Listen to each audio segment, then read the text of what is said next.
Hello everyone, my name is Jen and welcome to the Book Refuge and welcome to weekly wrap-up number 1 of 2022.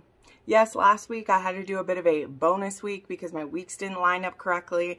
This year we should be good, but when I get to the end of the year it will be week 52 and we'll be done. But that doesn't bother anyone except for me.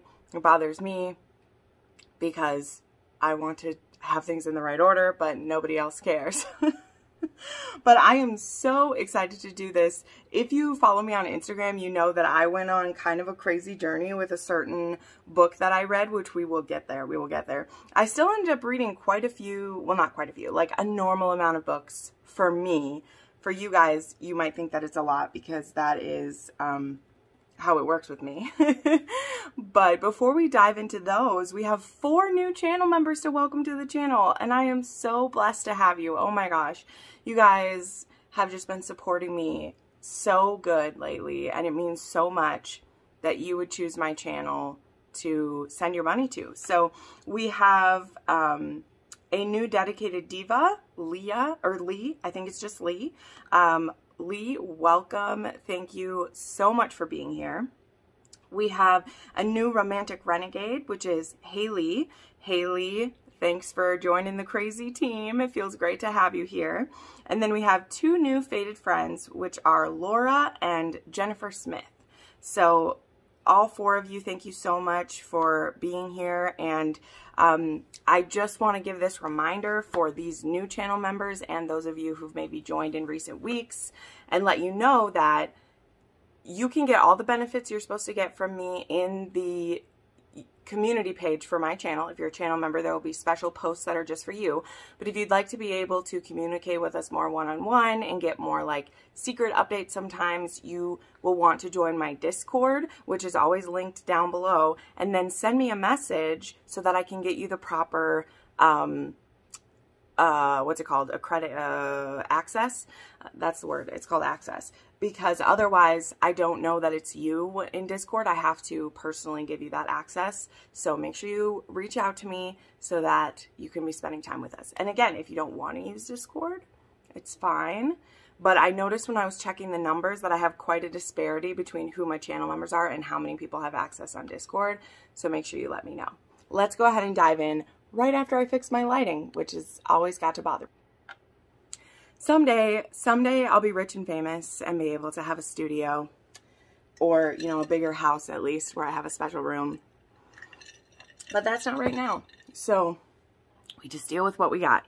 But let's go ahead and dive into what these reads were. So I started out 2022 doing a weekend reading vlog, which is up now. I will link it in the cards. And I ended up reading 5 books for that reading vlog, so you can check that out. And a couple of them I talked about in the bonus week one because I had finished those by the time I filmed. But there were a couple more that I need to talk about today. So one of those was Hostage by Annika and Skye Warren. This is book 2 and currently probably the last book that will be in the what is this series called? The Captives, and I can't remember what the series is called, but anyway, this book is about a girl named Brooke and our hero, whose name is Stone. He's kind of the head of this group of boys who used to be sex slaves, basically, to some horribly twisted men. And for the last few years, they have been working on their revenge. Now, in Prisoner, the first book, we had one of our heroes who had ended up in prison through some corrupt politics and police officers that had been taking advantage of these boys. And then this book, it actually starts kind of like before that book and like ends after or in the middle of it. I'm not sure. But it starts with our heroine who's 16 years old, and it's actually her 16th birthday party. She is the daughter of some very like an important man, but he's like losing his money. So this party is kind of a facade. And she goes outside for parties. She can't breathe. And she witnesses Stone murdering a man. And she doesn't know what to make of this. And he ends up kidnapping her, taking her hostage, and driving her to, or he drives her, in that one he drives her to the river, and he's going to drown her. and so she can't identify him. And the way that she's able to have dignity and calm in the moments before he's about to kill her, he really just looks at this and he's like, is the price of our revenge worth killing an innocent girl who I would be making a victim in the same way that we were victims? And so he lets her go, but he makes her come up with a specific story to tell. And he's like, I have your phone, and if you ever tell anyone, I will come and kill you. And so she's like, okay, I'm not going to tell anyone. But he does keep an eye on her, and he does show up at strategic times and maybe take her hostage again, just so he can go on a drive with her. This book was very beautiful. It was very heartwarming, and honestly, not as dark, minus the beginning where he's going to murder this 16-year-old girl. Not as dark as the first one was either. I really enjoyed this book. I gave it 5 stars. I understand why people love this series so much. And I wish that Annika Martin and Skye Warren were writing more of these books, because there were 7 men in this group of boys. But this book does wrap up the series. You don't get left hanging. It's just very clear that they had plans for there to be more books. But because of whatever reason, they made this the last one. I know there's a pretty big gap between when the first one came out and when this one came out. And I assume, maybe someone knows more about these authors more than me, that the burden of writing a book together, just like they weren't able to do it, which is kind of sad, but at least they didn't leave us hanging. Like, you will get a conclusion to like the story arc as a whole, but there was potential for there to be a lot more. Then I read The Dating Dilemma by Mariah Ankenman. This book comes out the end of January, and this was an arc that I received from NetGalley. I had read The Wedding Dilemma last month, I think. I follow this author on TikTok, and I really love her TikToks. However, her kind of rom-coms are not quite for me. This was a firefighter romance. This starts with our heroine, Lexi, who... her name is Lexi Martin, which is funny because my best friend has a cousin named Lexi Martin, so that made me laugh while I was reading this. She is the director of a children's center, kind of like an after-school center for at-risk youth, and they are not meeting a lot of fire codes. Our hero, being a firefighter, is sent in to kind of determine the safety of the building, and he finds it is woefully not great, and they don't have the money to fix it. And he says, well, if you're not able to fix it, I'm going to have to recommend that it be closed. And she's like, well, where would all these kids go then? And he's like, I'm sorry, I have to follow the rules. But if you're able to tell me, if you're able to like promise that you'll have these fixed within a certain amount of time, I can, you know. And she's like, why? We don't have the money. How are we going to do it? And so our hero, he offers to volunteer because he has some expertise with like wiring and electrics to fix these things, and use some of his volunteer hours that he has to do this. Then there is a very messy plot where he hasn't dated anyone since he had a failed relationship, and she's supposed to be on a dating fast because she puts too much of herself into relationships and doesn't take good enough care of herself. But he needs a girlfriend to keep his sisters off of his back, so he tells his sisters that he started dating her, and then it's a fake dating trope. So this was a very complicated setup. There was humor. It was humorous. That was cute. But it just didn't sell me on it. I didn't believe it. It wasn't that easy flowing kind of humor that I love. It was pretty sexy. It was okay. I had given it like a 2.5, 3 on my spice scale. Yeah, it just wasn't quite working for me.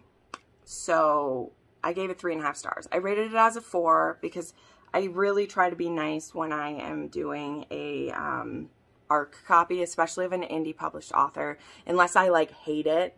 But for my personal rating, it's a 3.5 star, and it will be rated on 4 on Goodreads. Then I read Joss and the Countess by S.M. LaViolette. This is the second book in the Seducer series. This is also Minerva Spencer. In case I haven't said that a million times, I freaking love this author. These are her indie published historicals, which means they're a little bit spicier. These are not her full-on erotic historicals. She does have some of those. But this one is just more of like, it's a forbidden romance. It's a bodyguard and the Countess, a widowed Countess. and it's also an age gap. She's 10 years older than him, and he used to be a prostitute. Just like this whole series is about our main characters used to be prostitutes. The first one, Melissa and the Vicar, she was forced into prostitution and then eventually became like the madam. And then Joss in this one and Hugo in the third one, which I haven't read yet, they all like were like co-owners kind of it. And Josh got out of the business and he became a bodyguard because he just didn't want to keep living that life. And him and the Countess, they have a serious chemistry between the two of them. And he has served many roles when he was a prostitute, right? He was a dom, he was a sub, he would do any kind of play, you know. But he really like connects with being very commanding in the bedroom. And he's not good looking. He's considered plain or even ugly, but he is huge. Like huge hands, huge body. He's just, so women are very attracted to his strength. And our heroine particularly is obsessed with his hands. And like, I love that. I love when people are like obsessed with like hands and forearms and stuff. I'm just, I feel it. I feel it. But anyway, he's her bodyguard, so he actually guards her when she goes to see her, her man, what's it called? Her man mistress. Her lover, that's what it's called. And she is going to be breaking up with that lover, and it doesn't go super well. That guy's very upset. She also has a dark past. No surprise, most of the people in this series do. I don't want to spoil that. I do want to say the triggers for this one, though. I do list them in my Goodreads review, but there is domestic abuse, there is rape, there is incest, there is, yeah, emotional abuse, infertility, and mistreatment of a disabled character. Yeah, so there's a lot of dark aspects to this, but I gave this 4.5 stars.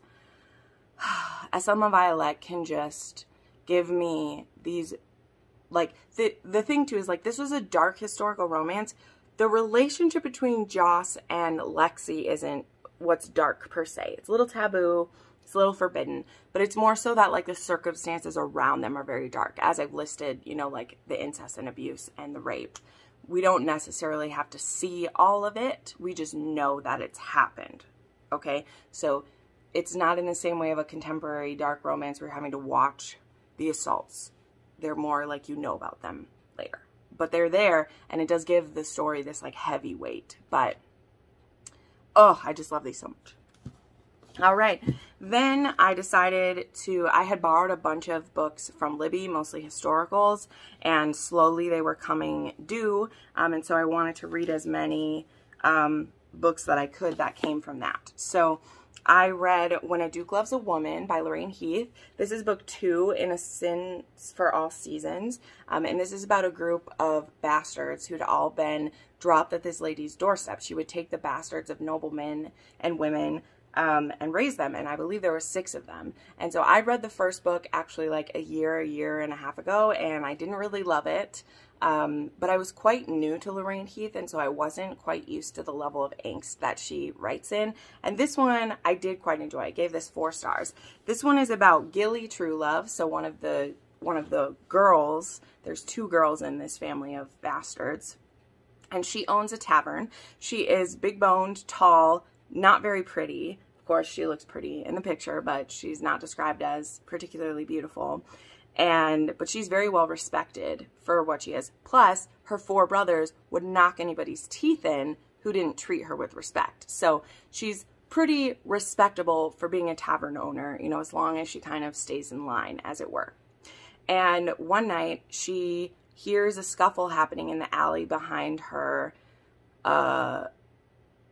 tavern, and she goes out there and she finds our hero Thorne, who has been beaten and basically left for dead. And so she brings him into her home, and well, I think it's mostly he has like a concussion or whatever, and she's very wary of men, and so she doesn't want him in her home, but she can't just leave him for dead. So she makes sure he's okay, and then she's going to send him away. But in that night that they spend while he is like, well, she is nursing him a little bit, he's just very captivated by her. So before, he had ended up outside of her tavern on her doorstep. Wait, that's not even what happens too. He like crawls to her door. She hears what's happening, but he also crawled to her door. Anyway, there's multiple things happening. And he had been left at the altar the day before by his betrothed. And they had been, it had been an arranged marriage. She was the sister of one of his friends, and he was going to do this all for duty. And now she's disappeared. And she left him a note saying that she couldn't marry him because she was in love with somebody else. And now he's trying to find her. And he's not trying to find her because he's mad or because he wants to punish her. He wants to find her because he wants to make sure she's okay. Like, that's really what it's about. And he ends up asking Gilly to help him find her. And she thinks he's trying to find her to make her marry him because he doesn't fully share everything. Gilly doesn't realize that he wants to find this woman because she's his friend and he wants to make sure she's okay. So they end up getting drawn together during this time. And I love this. I gave this 4 stars. It did like drag on a bit of like their communication not being great, but I had a good time with it. Lorraine Heath, she doesn't go wrong for me too often. Then I read Damaged by Onley James. This was just a quick little novella that is an addition to her Necessary Evils series. This was about, I don't want to say who this was about. This isn't about one of our 7 brothers, but it is about a character who is a son of someone that we know. And this is, of course, this is a gay romance. And this is also kind of a childhood friends situation where one of our heroes is, of course, a psychopath. And he is a psychopath who his mother identified that he would be a psychopath very early on and has done everything she can to kind of instill values in someone who can't feel. And he was well, he wasn't in love, but he had a friend when he was little that he really cared about, and he could tell that his friend was being abused by his parents. And so he started his friend's parents' bed on fire with them in it when he was like 5 years old. So his mother, you know, knowing that he was a psychopath and seeing that he was too attached to this other kid in a dangerous way, she moved them. And so it wasn't until a couple years ago, where now he's in his 20s, that he runs into this person again, and they end up actually working at the same place. And this young man that he cares about, who used to be his friend, he's in an abusive relationship with a guy who's in the closet, and they've broken up, but that guy is still being really abusive to him. And this all starts when that ex-boyfriend shows up and starts harassing him, and something happens at this place where they both work. So it was great. This was 5 stars. It's only 115 pages. It's free. Go grab it if you love this series. Then I read Private Charter by N.R. Walker. I don't remember a ton about this. I was just trying to wrap it up because I had started it before I started my weekend reading vlog. This will happen to me sometimes when I read a lot of books at once. But I really like N.R. Walker, and I'd seen this one advertised. This one is, there's a businessman who works very hard. This is in Australia. N.R. Walker, most of her books take place in Australia. And so he goes on vacation. He's going to be going on vacation with his boyfriend and go on a private yacht for like 2 weeks or whatever. And right before he's supposed to go, his boyfriend, who hasn't been his boyfriend for very long, cancels on him. So he's like, fine, I'll go on it on my own. Now the captain of this yacht actually used to be a businessman 15 years ago, and he made a lot of money and he wasn't satisfied. So now he owns this private yacht and he will take customers on vacations. And it's a good way to kind of like maintain his boat, still get to sail places, but he's in control of all of it. And so now these two are stuck on this boat, and surprise, surprise, we're both gay and into each other. So let's do it. So it's a forced proximity, you know, kind of like have sex while we can. I'm going to be going back to my life soon type of romance, and I had a great time with it. It was 4 stars, but it wasn't like super memorable because it was like split into 2 halves. So I had a fun time. I probably could have liked it more if I'd read it all at once. And our Walker's books that I've read so far, I've read quite a few, are usually pretty low angst. There are some that are taboo. Like I've read a taboo one by N.R. Walker before, but I don't know, it just didn't stress me out that much. This was just very enjoyable. Then I read a nonfiction book, which I'm so proud of myself. I listened to Clanlands by Sam Heughan and Graham McTavish. I had this on hold on my library for the past like month and a half, and whenever it came through, I was just going to try to read it. This was very interesting. This, I think, kind of follows Men in Kilts and their journey through making the show. So it is narrated by Sam and Graham, and that was the best part of it. It is also very much a history. And if you are interested in the history of Scotland and in like the battles and the different sites, as well as places that Outlander, the TV show, has been, you know, I haven't watched the show. I will someday, like I absolutely will watch it someday. I don't watch a ton of TV at all. Probably when I get stars again for the new season of Outlander, I might watch Clanlands then. But this was really fun. I mean, there wasn't, you know, it wasn't like I couldn't stop reading it. Like I read this over about a week time. I listened to a couple hours of it a day. So I gave it 4 stars, but it's really fascinating. And something that was really cool is they touch a lot on like the very beginning history of Scotland and like the war between like the Picts and like what was going on there. And that's a big plot point in the series by Donna Fletcher that I've read. So that was super cool because that was history that I had read the romance about. And there was a lot of like real true history that Donna Fletcher had tapped into for those books. So that was a fun part of it too, some of the history. But yeah, I gave it 4 stars. It was great. Then I had a DNF. I DNF'd Lick by Kylie Scott. This was a book that I'd been given this series as a gift. I was worried I wasn't going to like it. Rock stars are not my thing, guys. I will just say. This was also had been a viewer recommendation at one point, so I was like, oh, let me try it. So it was on my TBR for this month, and I could not make it through this. This one starts as a like waking up in Vegas married story. This girl who's only barely 21 discovers she's woken up married to David, who is part of one of the biggest like rock bands that there is. And then she immediately is like, well, we need to get a annulment. And she doesn't remember marrying him the night before. And he seems very pissed off that she can't remember. And then is like, fine, we'll get an annulment. Even though it seemed like he really wanted to be in this because he gave her this gorgeous ring. And he's like dragging his feet with getting it done. I'm sure there's more to this, but I just couldn't stay engaged with it. And I had to DNF it. I do thank my friend who had sent me these ones. I mean, she was cleaning out her library, her own library, and sent me a bunch of books. And I said I would try them. So I will probably just regift these and it'll be great. But yeah, rock stars they just don't float my boat. Then I read How to Forget a Duke by Vivienne Lorret. This book also, this did not work for me. Vivienne Lorret is on my authors I want to read in 2022. My plan for these authors, because some of them I have never read, some of them I just own a lot of their books and I want to try to read them. So I will try 3 books by this author first. I own 7 of them, so it's not like I'm just done with her. But this is the first one in Misadventures in Matchmaking. I had the audiobook for this.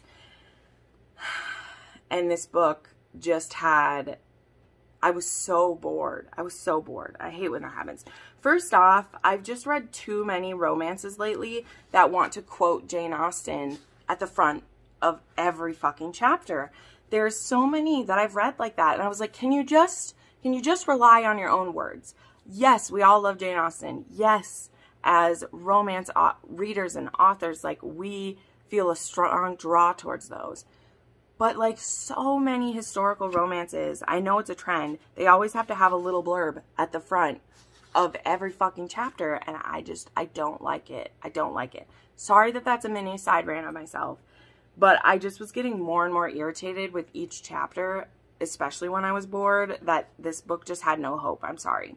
But this is about Jacinda, who works with her family matchmaking group, and she ends up with amnesia.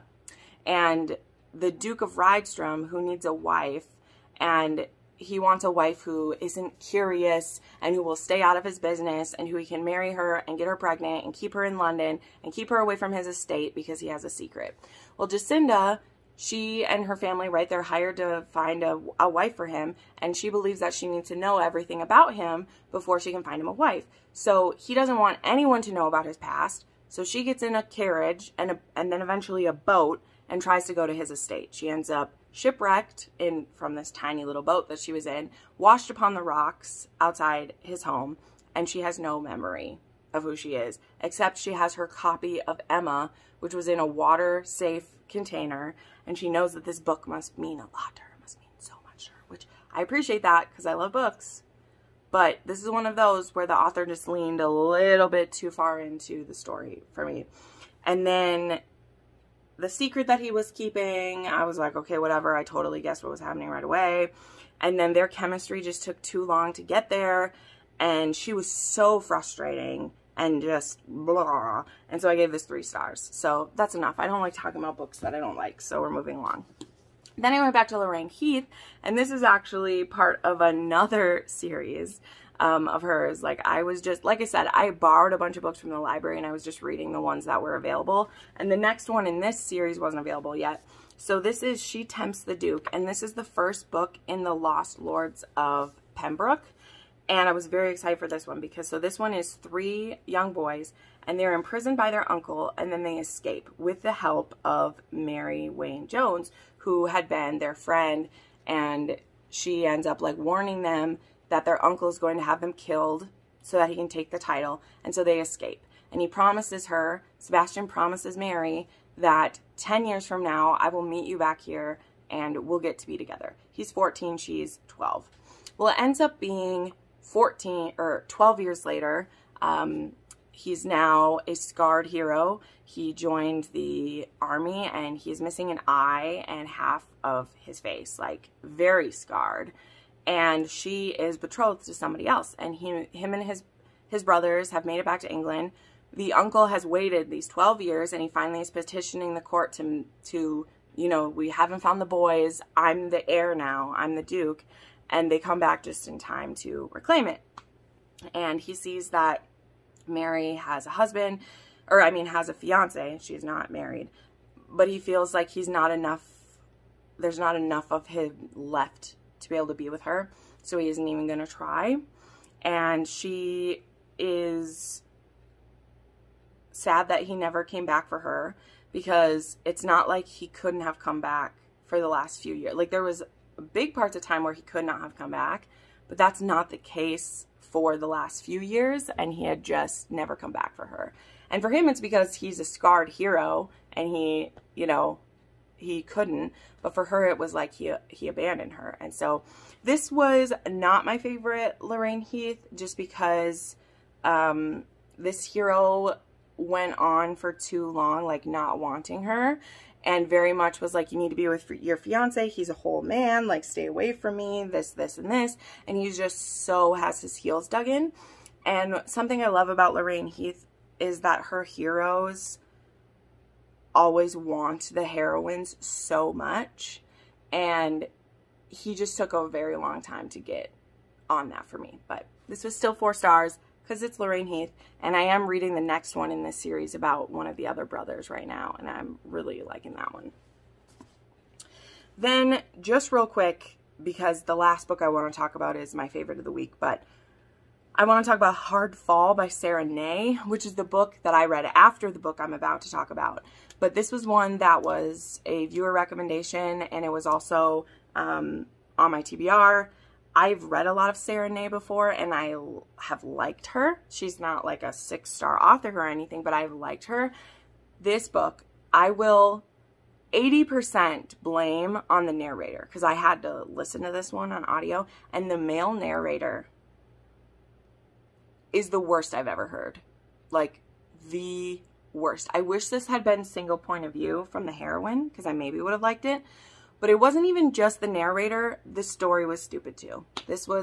She is a editor for books, and he is a baseball player, and her father is like is the general manager of the team. Her dad is a jerk. She ends up in a fake dating with him. It was just so stupid. I don't know another word to say for it. It was so dumb. Like, the narrator was horrible. He did the worst voices for females I've ever heard. He literally talked like this for the girls. Like, and not even annoying people. Like, for his mom and for the girl, he used a voice like this. And I was just like, you should not be narrating romance novels if you make the heroine sound like a nasally busybody, because that's not attractive at all. It was just awful. So I gave this 2.5 stars. So now let's talk about what I really want to talk about and what we all want me to talk about. I need to take a drink first because my throat's dying. I read Manacled this week. This was a recommendation from my friend Jo. She used to have a channel on YouTube, but she doesn't anymore because she got really busy with life. But we still talk about books all the time. And we do buddy reads, and we pass recommendations back and forth. And I had just got her to read some Tiffany Roberts books. She's really into fantasy romance, but she's like, but they have to bang. And I was like, girl, I got you. I understand. And then she said that on TikTok she had seen Manacled, and that this was a Draco Hermione fan fiction that's very, very long, but people are obsessed with it. And now, I don't read a ton of fan fiction. It's not because I'm not interested. It's just that I never know if I will like it or not. I don't know if I trust the, like, tags for things or if I'll like it. So I just haven't put a lot of energy into it. I just read, you know, original stories or whatever. But my friend was obsessed with it, and she really, really wanted me to read it. And so I downloaded it because you can get this from AO3, which stands for Archive of Our Own, and you can download this. You can get it as a Mobi, so you can get it on either iBooks, or you can download it, and then you can send it to your Kindle. So I read this on my Amazon Fire, and I just started it because I was like, well, let me just see what it is. It is like fully illustrated by, I think Avondale is the name of the illustrator. There's also, if you read it, you know, if you're reading it on like your phone or whatever, there's also fan art that's been done throughout. So you can click and like go to, like it'll take you to someone's Instagram so you can see the art that they made, which was amazing. But this book is the best fantasy romance that I've ever read. This may be one of the best books I've ever read. This, I have not stopped thinking about it for like not 1 second since I finished it 2 days ago. Have not. I've gotten a lot of people to read it already. There are a ton of people who've read it before me.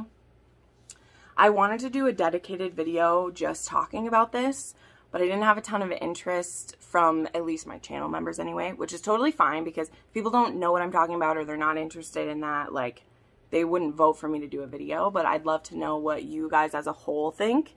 I'm leaning towards just doing like a live show to just do a chat with some friends because a lot of my friends are reading this now, but I haven't stopped talking about it. There is also, so this is 74 chapters and it has 3 epilogues. And the first 56 chapters are currently available on Spotify. You can just look up Manacled and it'll come right to the top. Because this is not a copyrighted work, you know, anyone can do what they want with it, but this narrator does like have permission from the author if you know, care about that being a thing. And they are slowly narrating this entire thing. So if you need audiobooks or you want to kickstart the reading by listening to the audio, you can. You know, it's free. It's there for you. But there's only about 2/3 of the book available that way so far. But, you know, it would definitely get you far enough in, and then you could switch to the book if you wanted to. Because they're coming out pretty slowly. Like, only 1 or 2 chapters come out a month. They've been doing this since 2019, and they're only up to chapter 56. So, just remember that. Okay, that's enough info about how to get it, where to get it, whatever. Why do I love it so much? Why did I give this fan fiction 6 stars? It's going to be on my favorites of the year. I don't even know what else to say. But what's the setup? Where is it? Okay, let me give you the basics. First, if you don't want to hear anymore, if you just hear Hermione fan fiction with sexy times and a happily ever after, and that's enough for you, then leave. I will not go into like full spoilers, but I'm going to say the setup, which might be that. Also the trigger warnings. There is rape, there is non-con, there is gore, violence, and your heart is going to break. So those are the trigger warnings for this, okay? So just know that. So, okay, this takes place, and the way that it diverges from Harry Potter is that if in the Order of the Phoenix, Dumbledore is like, how does it diverge? What's the best way to explain it? Sorry, I thought I was all prepared to say it, but basically if like Dumbledore is killed by Draco instead of by Snape, and the Dark Lord is in charge, like, and we're still fighting against them. We haven't found all the Horcruxes. We haven't stopped all of those. There are still some Horcruxes floating around out there. We don't even fully know about them all yet. So if that diverged, and now it's still like, it's a few years later. So our characters are like, they've been at war, I think it says for like, quite a long time. I don't even know the time range of it, but they have lost is where we start. So it's very tricky to talk about. If you've read it, you know what I mean, because there's like, there are different timelines in the book. And so I'm trying to explain like what we're dealing with, but also when you start the book, everybody has like lost. And Hermione has been in solitary confinement for 16 months. And her mind is basically broken. She's been in complete darkness, in sound deprivation. She's barely been fed well. And she's just been in this pit under Hogwarts. Hogwarts, you know, is owned by the Dark Lord, and there's a prison underneath it. And she's been tortured. And this book starts with her being taken out, and we find out that everyone is dead. All of the people we loved are dead. And the females who were in the resistance, either mudbloods with magical possibilities or half-bloods, are going to be used for a breeding program because pure blood families are not having any more children. So this is where the cross of, I didn't say this at the beginning, but this is Harry Potter fan fiction crossed with like The Handmaid's Tale. So as you can tell kind of from the cover, this starts with Hermione being brought out of this. They do diagnostics on her. They realize she has a healthy womb. She's fertile. And so she's going to be given to a pureblood family to be used as a surrogate. So to be raped until she's pregnant. And she has manacles on. That's why it's called Manacled. They suppress her magic, so she can't do any of that. And she's also been conditioned that she must do whatever she's told, unless it were to harm her, or when she does become pregnant, to harm the baby. She must do everything she can to have healthy children. And she is going to be going to Draco and his wife, Astoria. And they were a forced, like Draco and Astoria were a forced marriage as well. Because the Dark Lord picked everybody's mates for the best possible child possibilities.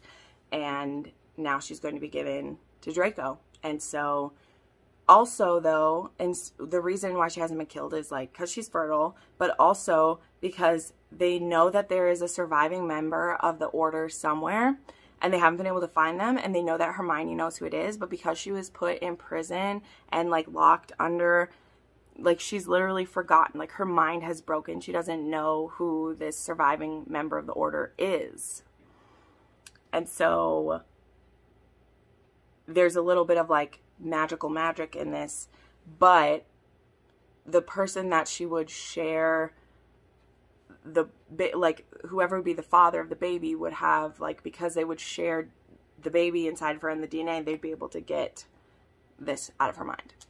And Draco, he has become second in command to Voldemort through the last few years, and so he is the most trusted aide to Voldemort to do this. So I feel like it's so hard to set this story up, guys, because there's so much more to it than this, but that is where we start at, is that she's given to Draco and he's supposed to impregnate her, and in the same way that it's done in The Handmaid's Tale, except the wife doesn't have to be there. But yeah, so it's that dark. It's that dark. The author isn't gratuitous. She definitely does have like trigger warnings for the story itself, and then trigger warnings for like the chapters when it will be like if there's something super graphic happening, or if there is like the first time there's a rape scene, because she's like, after that, I'm not going to go into details. And I can't, like, I don't want to spoil this, because part of this journey, this 1,000-page journey, is discovering how this is a romance, because you're like, where are we going with this? And how we're going to get to an HEA. Because those are the two things that I'm promising you with this. This is a romance, and it is one that you're going to believe. You're going to believe it. And there is a happily ever after. There's a lot of people floating around being like, oh, it's bittersweet, this or whatever. And I was like, stop telling people that. When people ask you if something's an HEA, they're asking you if the characters end up together. And the answer is yes, it is an HEA in the traditional sense. What people mean by bittersweet is the fact that I've said everyone else is dead. Like, everyone else you ever cared about in Harry Potter is dead. Okay? The Dark Lord hath won. So when people say like, oh, it's a bittersweet story. Yeah, because our characters end up together, but everyone they care about is gone. So that's bittersweet. But the romance wins. And the romance between these two, I don't know that I've read something that's matched it in quite a while. This is fantastic. So I'm going to stop talking awkwardly about it. I hope that soon enough of my friends will have read it, and maybe we'll do like a live chat and dive into everything. But I do want to say that Draco Malfoy in this fanfiction, he will say things that like, you're mine, you're mine, you're mine, you're mine. Like when he's really struggling with something that's happening, he would just like hold her, and it will say like, against my skin, he would just whisper, you're mine, you're mine, you're mine, you're mine. And I'm just like, I'm dead, I'm done, I'm done, I'm dead. It's happened. This was a 6-star book, and it's free. Go read it. Go find it. Just trust the journey. If you don't mind dark elements, if you like dark fantasy, if you love Harry Potter, if you want to read, well, if you love Harry Potter, but if you like dark fantasy, if you like those elements of this gut-wrenching love that you just do not know how they're going to make it together at the end, this is the book, guys. This is the book for you, because the author does that. The only couple downsides, because I will say, like, this could use better editing. It's a fanfic. It is very well done for it being a fanfic. It's fantastic. There are parts of the story that get repetitive in the way that you can tell someone who's posting, you know, like in periodic intervals where, you know, they're not editing the whole thing overall. Sometimes there'll be certain scenes that like they happen 2 or 3 times because, you know, if you'd had an editor, the editor would have been like, yeah, you did the same beat like 3 or 4 times, you could cut it out. But when you read the story overall, like, that does not bother me at all. It's just, it bothers you a little in the moment because you're like, okay, I know this. Let's get it moving, because you just want it to keep going. But there did come a time, even in this 1,000-page story, where I was like, please slow down, slow down, slow down. I don't want to go too fast. Because this was amazing. So there you go. Those are the things that I read this week. Some of them fantastic, some of them really annoying. I'm still having trouble really diving into a book now since I finished Manacled, because holy shit, how can anything compare? But we'll get through it. We'll get through it. So thank you so much for watching. Thank you to my new channel members who have joined. It means so much to me, and I'll see you next time. Bye.